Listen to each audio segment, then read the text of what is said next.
Welcome in, everyone, to another video covering my top 5 Dynasty stashes. The last 2 of these have gone over 1,000 views each. Let's make it 3 in a row. Let's go.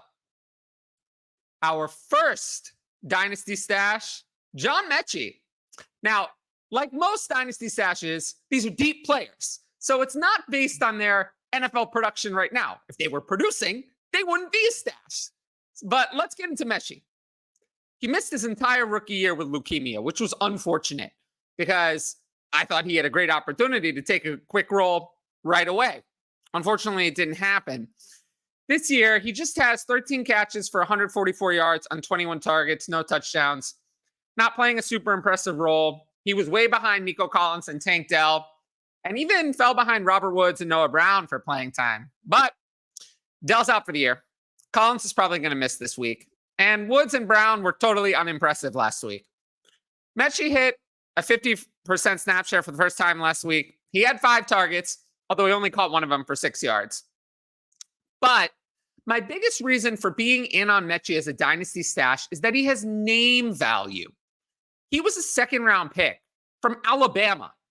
He had 1,142 yards and 8 touchdowns on 96 catches in his final college season. And he had 916 and 6 touchdowns in his second year. So he had 2 good productive years at the best school.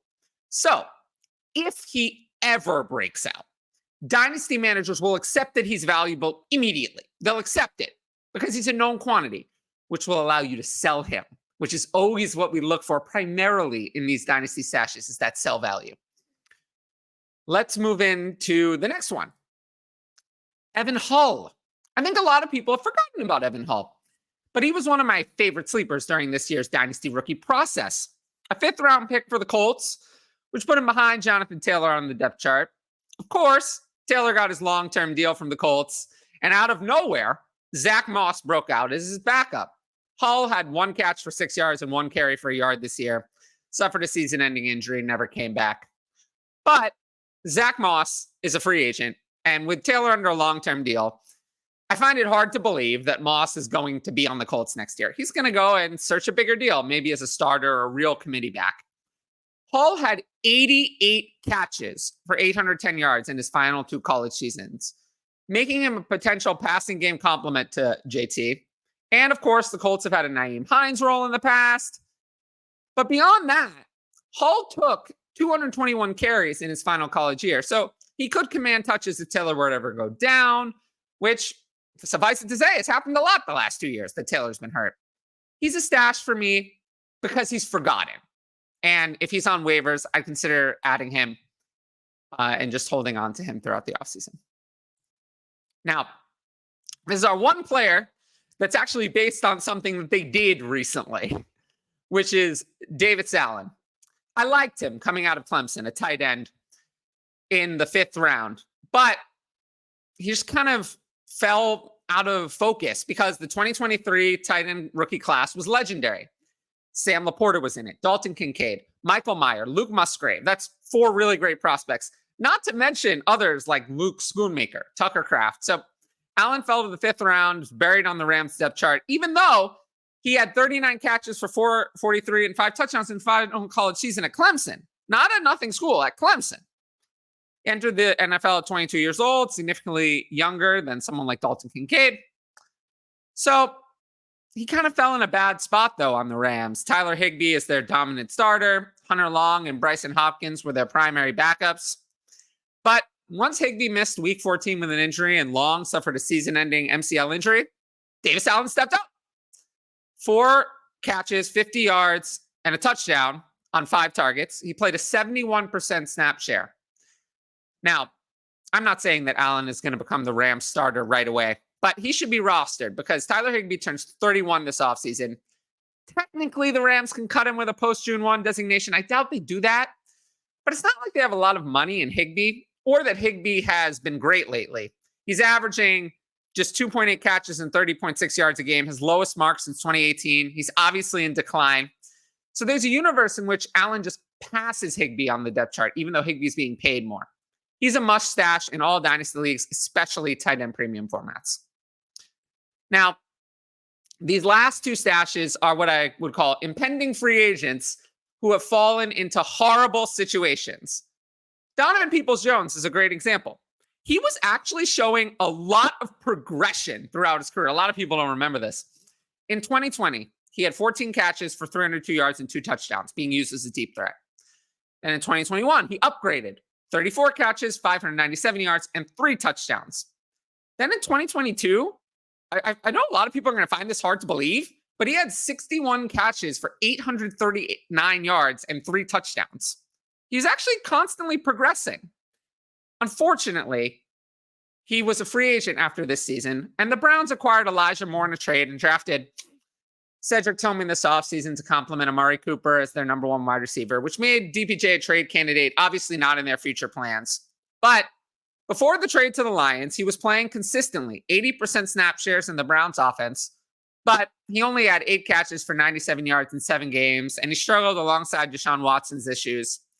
Then he went to the Lions, who are a contending team. Their wide receiver rotation was set. They didn't need him.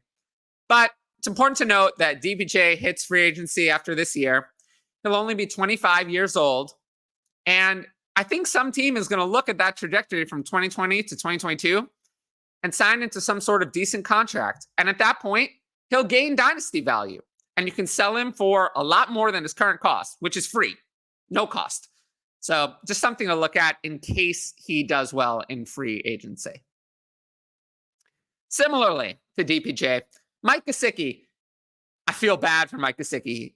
He's stuck in a horrific situation. Over the first 4 years of his career in Miami, he was on a solid trajectory, constantly improving every year, hit 700 receiving yards in both 2020 and 2021. And in 2021, he had 73 catches, 780 yards, and 2 touchdowns on 113 targets, which is insane for a tight end. Unfortunately, the Dolphins franchise tagged him after 2021. They didn't let him hit free agency off his best year. He would have signed a big contract. They franchise tagged him, even though he's not a fit for Mike McDaniel's offense at all. Not at all. Which focuses on Tyreek Hill and Jalen Waddle essentially exclusively. Over the last 2 years, they've barely used anyone else, and those 2 players have essentially gotten all the targets.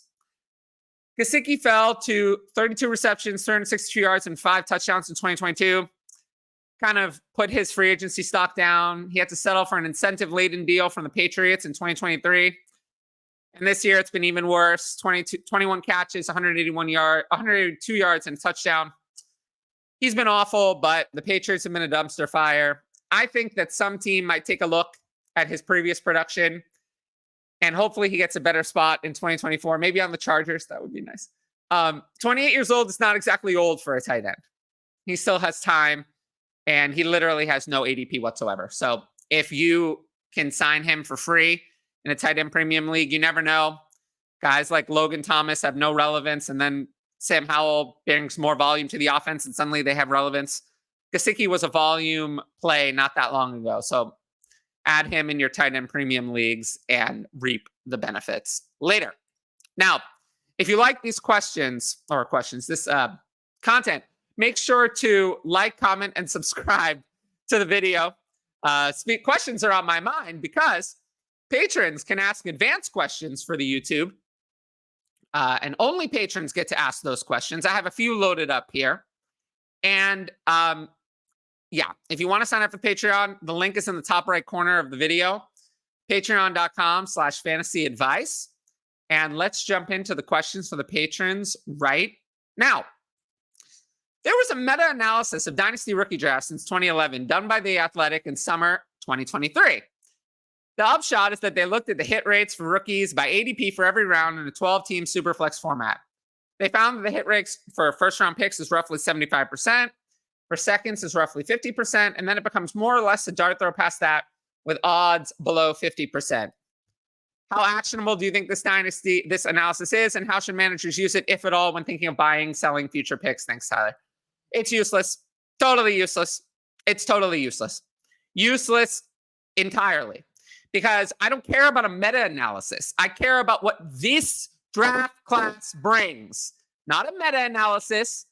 Generally, first-round picks are always valuable. Second-round picks, to me, I find are valuable because they're always worth something on the clock. People always want them. That's the thing the hit rate doesn't capture. is that the value of the picks on the clock is insanely high. But the meta-analysis will never capture that because all it counts is what they do statistically, not the trade value of those picks. So useless. It's totally useless. I have no interest in such a meta-analysis. It does nothing for me. Nothing at all. Focus on my rankings and my process, especially focused on moving those rookie picks while on the clock. You can gain an edge that will never be captured in any meta-analysis. That's my take on that. Now, I don't usually take too many start-sit questions through this, but I did pick out a couple because Mr. Dish Show put in about 20 of them. So I didn't want to just skip them all. So I want to include a couple. Trevor Lawrence still start versus Baltimore. Would you go the Sam Howell route against the Rams? I would go the Sam Howell route. Baltimore, I know they were roasted by Matt Stafford last week, but they're a tough defense. Sam Howell has volume, even though he's been bad. So I'll lean Sam Howell this week. I still think Trevor Lawrence isn't 100% healthy. That's also impacting my decision to go with Sam Howell and the lack of Christian Kirk as well. Ty Chandler, Tajay Spears. We just got news that Alexander Madison is out this week, so it's Ty Chandler for sure. He's a top 25 play. This is a dynasty question. How would you tackle rookie drafts? Order or record, even if there's chances of people purposely tanking? I'm not sure exactly what this means, but you know, I want to order it. I'm fine with max potential points. I'm fine with record. I'm fine with kind of however you want to do it. I'm okay with people tanking. I don't care. They paid the buy-in. Let them do what they want. You can't start players on bye. You can't start players who are out. But I'm not going through people's lineups saying, well, this player was better than this one. I keep it very simple. Things that are not up for debate. You cannot start players on bye. You cannot start players that are out. Of course, sometimes players are ruled out at the last minute. People have lives. They make mistakes. But, you know, if like whoever is in your lineup that was ruled out 5 weeks ago or days in advance, he should not be in your lineup.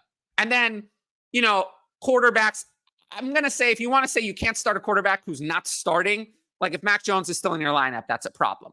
But beyond that, I'm not getting into this wide receiver is better. So I'm fine with people tanking. Draft order by record is fine. It's probably what I lean as a preference, but I'm fine with max potential points as well. I have no issue with either format. What's up with Zach Moss? And we talked about this a little bit earlier. Underwhelming to say the least. I disagree. He's had the workload, just hasn't scored. Do you know when Jonathan Taylor's supposed to come back full go when he's back? I think Jonathan Taylor comes back next week. It's going to be a hard decision in your fantasy playoffs. You're going to have to play Jonathan Taylor. I think he's of the level where you have to play him. So he's a full go, but it's kind of come what may. Probably not going to play Zach Moss when Taylor is back, but I could easily get burned there. But yeah, my guess is Jonathan Taylor plays week 16 next week. He's already out this week. Of course, if you like the video, make sure to like, comment, and subscribe. We've been over 1,000 on this the last 2 weeks, and I couldn't do it without you guys. So, you know, always make sure to like, comment, and subscribe. If you want to ask questions for future shows, the Patreon, top right corner, or patreon.com/fantasyadvice. You can sign up at any tier. And let's win. It's fantasy playoffs. Let's win those playoff games. And I will see you all later. Peace out, and let's win.